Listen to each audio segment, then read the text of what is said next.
अस्सलामु अलैकुम वरहमतुल्लाहि वबरकातुहू नहमदुहू व नुसल्ली व नुसल्लिमु अला रसूलिहिल करीम अम्मा बाद। इद्दत का सही तरीका ये है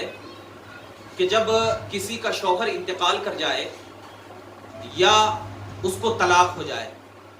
अगर शौहर इंतकाल कर गया है तो उस औरत को 4 महीने 10 दिन इद्दत में बैठना है, या अगर तलाक हो जाए तो उस औरत को 3 हैज तक क्या है इद्दत में बैठना है। अब बाज लोग जो 3 महीना 10 दिन कहते हैं ये गलत है। 3 हैज का मतलब ये होता है कि औरत को 3 मर्तबा हैज आना, चाहे वो 3 महीने में आए, चाहे वो 3 साल में आए, चाहे वो 1 महीने में 3 मर्तबा आ जाए। जैसे कि 5 दिन हैज आया, 10 दिन नहीं आया और औरत सोची कि अब हैज आ गया, अब 15 दिन के बाद फिर से हैज आना शुरू हो, तो अगरचे 1 महीने में 3 मर्तबा हैज आ जाए, या 3 महीने में 3 मर्तबा हैज आ जाए, या 3 साल में 3 मर्तबा हैज आ जाए, तो वो क्या है 3 हैज तक क्या है तलाक की इद्दत है। अब इद्दत के दौरान जो है ये क्या है ज़हन में ये रखना है कि बाज लोगों का ये तसव्वुर होता है कि औरत अगर इद्दत में बैठी है और इद्दत के दौरान अगर वो घर से बाहर निकल गई तो कुछ लोग ये तसव्वुर करते हैं कि अब इद्दत खत्म हो गया, हालांकि ऐसा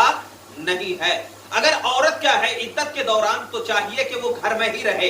वो क्या है घर में ही रहे, घर से बाहर बिला जरूरत निकलना उसके लिए जायज नहीं है। अब जरूरत की बुनियाद क्या है, जैसे कि उसकी बीमारी है या बीमार हो गई है, तो चाहिए यह है कि बीमारी की हालत में भी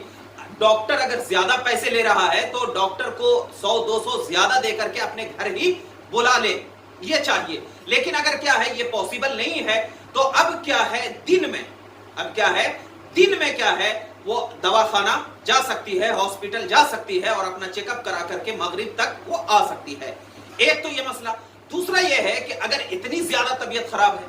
इतनी ज्यादा तबीयत खराब है कि अब वो बचने का कोई अंदेशा नहीं है जब तक कि हॉस्पिटल में एडमिट नहीं होंगे, तो शरीयत इजाजत देती है कि अगर इतनी ज्यादा तबीयत खराब है और डॉक्टर ने क्या है एकदम बिल्कुल सख्ती के साथ, माहिर डॉक्टर ने ये कहा है कि अगर घर में रहेगी तो इसकी मौत भी हो सकती है, तो मजबूरी हद दर्जा मजबूरी की सूरत में वो क्या है हॉस्पिटल में एडमिट हो सकती है। लेकिन अगर जैसे देखे कि तबीयत में सुधार हो रही है फौरन वो क्या है अपने घर वापस आ जाए, तो ये मजबूरी की सूरत है। अब एक मजबूरी में कुछ लोग ये कहते हैं कि मेरे बहन की शादी है, ये मेरे भाई की शादी है, ये मजबूरी नहीं,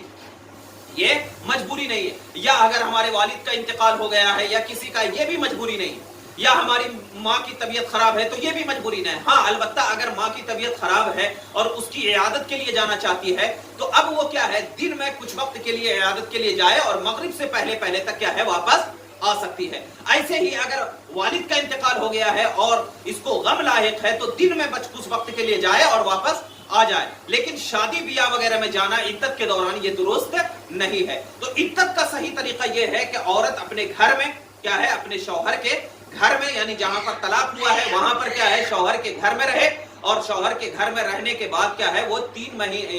3 हैज तक क्या है इद्दत गुजारे। ऐसे ही अगर शौहर का इंतकाल हो गया है तो 4 महीने 10 दिन तक क्या है उसी के घर में इद्दत गुजारे और बिला जरूरत घूमना फिरना ना करे। आजकल क्या है हमें होता है शौहर का इंतकाल होता है, 10 दिन गुजरते हैं, 20 दिन गुजरते हैं, 40वां होता है और शुरू हो जाता है कि क्या है घूमना फिरना। ये बिल्कुल हराम और नाजायज है, ये गुनहगार होंगी। जो शरीयत ने हमारे लिए मुकर्रर किया है इद्दत का सही तरीका उस पर अमल करें ताकि क्या है हम शरीयत की पाबंदियों पर रह करके अपनी जिंदगी को क्या है बिल्कुल वाज़ेह तौर पर संवार सकें।